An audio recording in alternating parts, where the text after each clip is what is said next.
नमस्कार. माझं नाव योगेंद्र माधवराव भेंडारकर, राहणार यवतमाळ. माझ्या कवितेचं नाव आहे आसरा कुणाचा.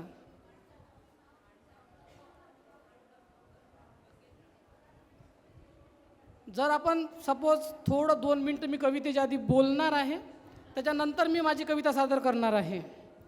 जर आजच्या युगामध्ये जर विचार केला तर सर्वात गॅमलर कोण? गॅमलर म्हणजे जुवारी. तर सर्वात जुवारी जो आहे तो आहे माझा बाप. कोण आहे? माझा बाप. कारण माझा बाप एक 2 एकराचा कास्तकार आहे. त्याच्यावरच मी एक कविता लिहिलेली आहे, ते प्लीज सर्वांनी ऐकावी.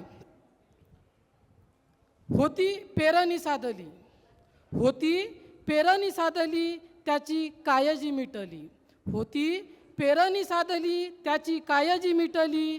झालं हिरवं सपान वावर सुखात निजली. झालं हिरवं सपान वावर सुखात निजली.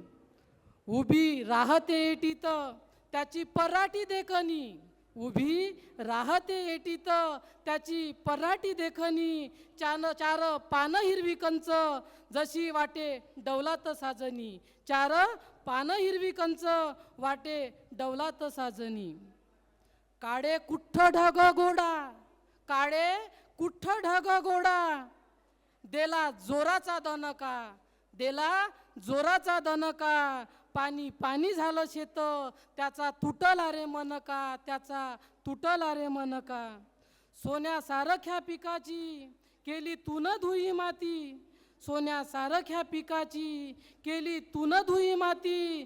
जोरानं ठोकली माया बापानं रे छाती. नको रे पावसा तू असा राग धरू. नको रे पावसा तू असा राग धरू. कोणाच्या आसऱ्यानं आम्ही सांग जगू मरू. कुणाच्या आसऱ्यानं सांग आम्ही जगू मरू. नमस्कार.